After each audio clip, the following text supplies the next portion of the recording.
Hello दोस्तों, आज हम इस वीडियो में बात करेंगे एंजल वन के मेंटेनेंस चार्ज के बारे में।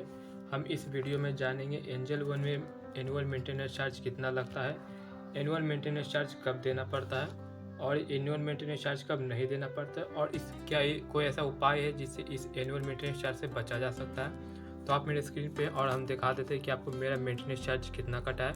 यहाँ पे आप नीचे स्क्रॉल कीजिएगा तो यहाँ पर आपको स्टेटमेंट का ऑप्शन मिल जाएगा, इस पर क्लिक कीजिएगा। यहाँ पे आपको मिल जाएगा आपका टोटल ट्रेड के बारे में, कितना आपका पैसा कटा है, कहाँ कटा है, क्या कटा है। ठीक है, यहाँ पे आप देख सकते हैं मेरा 70 रुपये 80 पैसा कटा है। ठीक है, जो इस क्वार्टर में कटा है। आपको पर क्वार्टर 70 रुपये 80 पैसे कटते हैं पूरे साल में। ठीक है, और एक चीज़ मैं आपको और यहाँ पे दिखाना चाहूँगा, मैं यहाँ पे पूरे साल का अपना दिखा तो कितना मेरा मेंटेनेंस चार्ज कटा है। तो यहाँ नीचे तो आप देख सकते हैं कि मेरा 2 बार मेंटेनेंस चार्ज कटा है इस महीने में। ठीक है, एक 19 सितंबर को कटा है और एक आज यानी 11 अक्टूबर को कटा है। तो देखिए यहाँ पे से आपके साथ कई बार ऐसा हुआ कि एक ही महीने में 2-2 बार एमसी चार्ज ले लिया गया हो।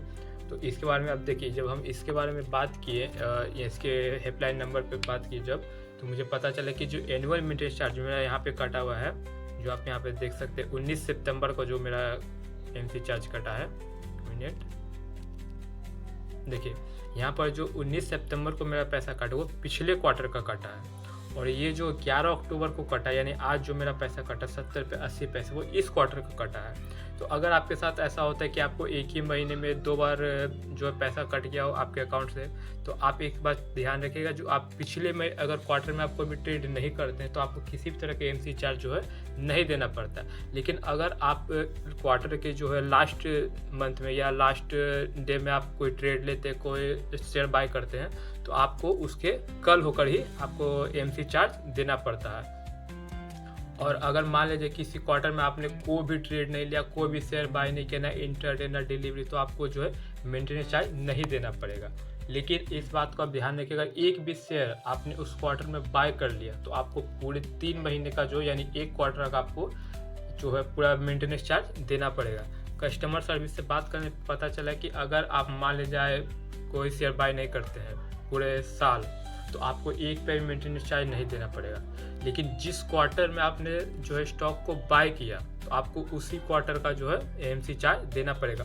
और मान लीजिए मेरा जो 3 महीने का पीरियड होता है, मैंने 79 नहीं जो लास्ट क्वार्टर का डे होगा उस दिन मैंने कोई शेयर बाय कर लिया, और उसके जो 2-3 दिन बाद फिर मैंने जो है शेयर बाय किया, तो मेरा जो पिछले क्वार्टर का भी चार्ज काटा जाएगा और इस क्वार्टर में जो मैंने शेयर बाय किया उसका भी चार्ज काटा जाएगा। इस बात को आप ध्यान रखिएगा। एंजल वन में जो होता है आपको क्वार्टर वाइज काटा जाता है। अगर आप नहीं इस क्वार्टर में, अगर किसी क्वार्टर में मान लीजिए आप नहीं ट्रेड करते तो आपको किसी भी तरह के एमसी चार्ज नहीं देना पड़ेगा।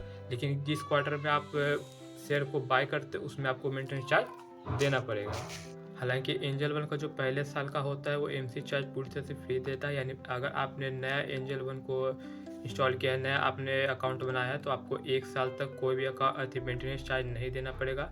आपको मेंटेनेंस चार्ज 1 साल के बाद देना पड़ेगा। क्योंकि मेरा अकाउंट ये 2 साल लगभग हो चुका है, तो मेरा तो प्लान ख़त्म हो चुका है और जो मेरा है मेंटेनेंस चार्ज कटने लग गया। यानी मेरा हर क्वार्टर अब मेंटेनेंस चार्ज कटेगा 70 रुपये 80 पैसा। तो आप इस बात को ध्यान रखिएगा कि आप जिस भी क्वार्टर में ट्रेड करते हैं, कोई शेयर बाय करते हैं, तो आपको मेंटेनेंस चार्ज देना पड़ेगा।